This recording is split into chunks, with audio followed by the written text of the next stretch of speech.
Vendredi, c'est la carte blanche à Catherine Ney. Bonjour Catherine. Bonjour Dimitri, bonjour à tous. Alors vous nous parlez ce matin de Valérie Pécresse. La candidate LR tiendra dimanche au Zénith son grand meeting. C'est crucial pour elle, pour sortir du faux plat de sa campagne et tenter d'éviter de nouvelles défections dans son camp. Éric Woerth, la maire de Calais, Natacha Bouchard, sont tous partis chez Emmanuel Macron et Nicolas Sarkozy qui se fait très discret, un petit peu trop peut-être, non? Vous savez, l'ex-président demeure à ce jour l'unique icône de la droite, le préféré des militants républicains.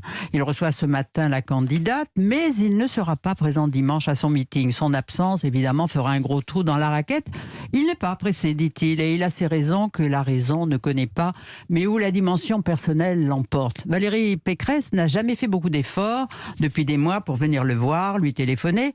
Or, quand on veut attirer quelqu'un, encore faut-il y mettre des formes. Vous savez, il y a eu même qu'une vexation terrible, comme en 2015, parti à la conquête de la région Île-de-France. Nicolas Sarkozy lui avait proposé d'assister à son meeting. Elle lui avait dit au téléphone qu'elle ne le souhaitait pas.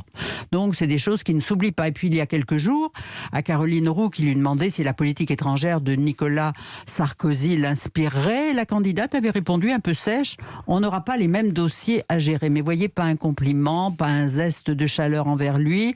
Ajoutons ses protestations de fidélité chiracienne. Mais qui l'a fait ministre pendant 5 ans? C'est Chirac ou moi, interroge Nicolas Sarkozy, sans parler de son utilisation du mot Karcher, qu'il a jugé stupide. Le mot avait été prononcé dans des conditions très particulières dont elle méconnaît l'historique et dont l'opposition de gauche avait fait ses choux gras à l'époque. Vous voyez, pas très malin tout ça. Voilà. Et en privé, Nicolas Sarkozy critique aussi le déroulement de sa campagne.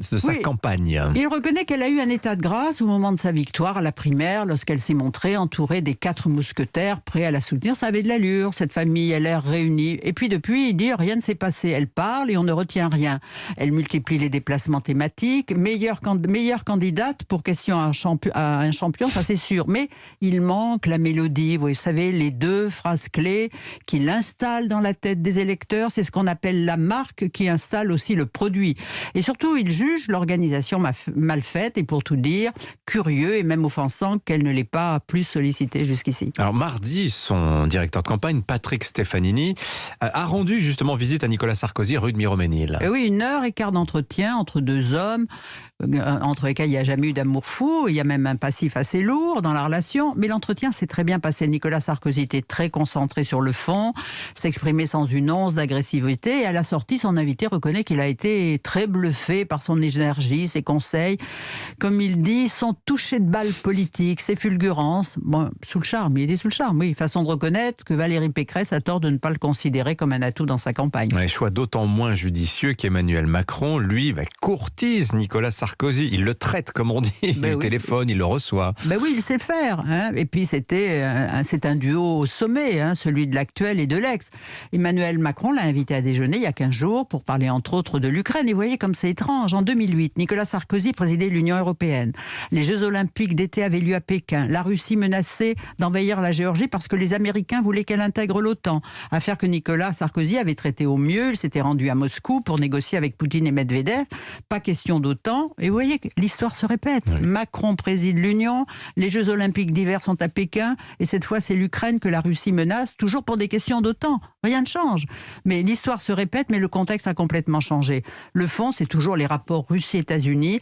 Emmanuel Macron est à la tête d'une Europe divisée et il ne peut jouer que les intermédiaires sans trop de succès pour l'instant. Bon, la question qui tue maintenant, Catherine, est-ce que Nicolas Sarkozy pourrait faire comme Éric Woerth et rallier Emmanuel Macron? Mais peut-être au fond en aurait-il envie, parce que Macron est un grand séducteur, et ça c'est le grand rêve élyséen de rallier Nicolas Sarkozy. Mais en réalité, je crois que l'ex-président n'a pas le choix, parce qu'il se nuirait trop à lui-même. Ça l'éloignerait à jamais de sa famille politique. Alors, deux choses l'une, ou elle gagne, mais pour cela, il faut qu'elle suisse au 2e tour, et l'on pourra dire qu'il y est pour quelque chose, mais en cas d'échec, s'il ne la soutient pas, on dira que c'est lui le bourreau.